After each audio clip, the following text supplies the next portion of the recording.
falar sobre alguns conceitos iniciais de frações. Antes de a gente começar, aproveita para baixar esse mapa mental no link da descrição para que você acompanhe comigo a construção do mapa. Vamos lá? Você deve ter se deparado com tantas frações ao longo dos seus estudos que é capaz de você já ter até sonhado com elas. Mas você sabe o que é fração? A fração é um número para nos introduzir ao universo dos números racionais. Isto é, para falarmos de quantidades não inteiras, dos pedacinhos que ficam pelo caminho da reta numérica. Por exemplo, quando dizemos que alguém encontra a sua metade da laranja, devemos ter uma forma de expressar numericamente essa quantidade, que é menor do que uma laranja inteira. Assim, fazemos uso das frações. Para representá-las, temos uma notação. Utilizamos uma barra e embaixo e em cima dela serão utilizados dois números. O número de baixo chamamos de denominador. Ele representa em quantas partes iguais dividimos nosso inteiro. O número de cima é o numerador. É ele que representa quantas dessas partes estamos levando em consideração. No exemplo da metade da laranja, usamos a fração 1/2 para representar cada parte da laranja, já que a dividimos em duas partes iguais e eu estou considerando somente uma dessas metades. Nós podemos classificar as frações conforme os valores que aparecem no numerador e no denominador. Chamamos ela de própria quando o numerador é menor que o denominador. Um exemplo é a fração 2/3. Por outro lado, ela é imprópria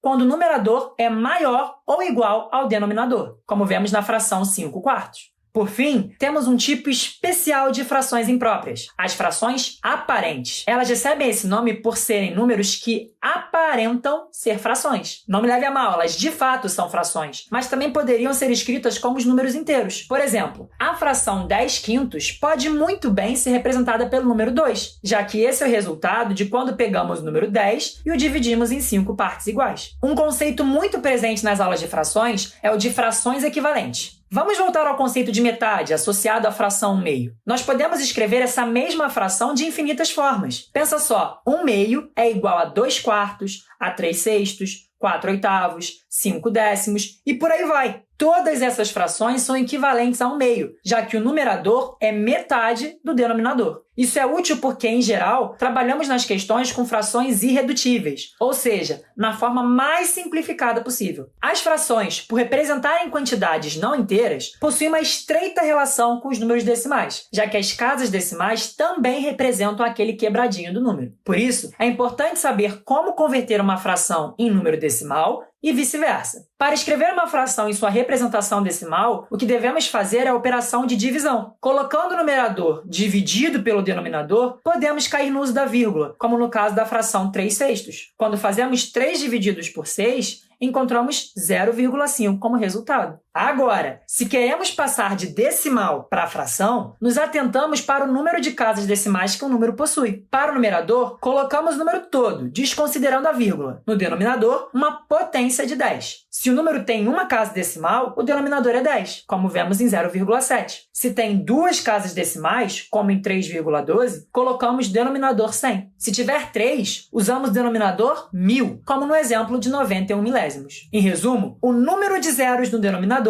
é igual ao número de casas decimais. Para finalizar, vamos falar sobre como funcionam as operações envolvendo frações. Podemos somar duas frações com denominadores distintos da seguinte forma. Multiplicamos o numerador da primeira fração com o denominador da segunda fração. Em seguida, multiplicamos o numerador da segunda fração pelo denominador da primeira. A soma entre esses produtos forma o numerador do nosso resultado. Já o denominador será o produto dos denominadores das frações originais. Nesse exemplo que fizemos, encontramos como resposta a fração 7/6. Esse método que usamos é popularmente conhecido nas rodas de samba como método da borboleta, porque essas voltinhas que eu desenhei aí lembram as asas de uma, tá vendo? Na subtração, podemos aplicar o mesmo processo. Fazemos o produto da primeira asa e subtraímos do produto da segunda. O denominador do resultado será o produto dos denominadores originais. Mas se liga no detalhe, o produto das asas tem que ser feito exatamente nessa ordem que eu fiz. Nesse nosso exemplo, 5/4 menos 1/2 resultou em 6/8. Existem outros métodos para somar e subtrair frações. Talvez você os conheça. Alguns, por exemplo, usam o MMC. Esse método da borboleta tem a mesma ideia, só que ao invés de trabalharmos com o menor múltiplo comum, usamos como denominador um múltiplo comum que não necessariamente é o menor. Por esse motivo, pode ser que usando esse método, a sua resposta não fique a mais simplificada possível. Mas aí você pode simplificar a fração nesses casos, beleza?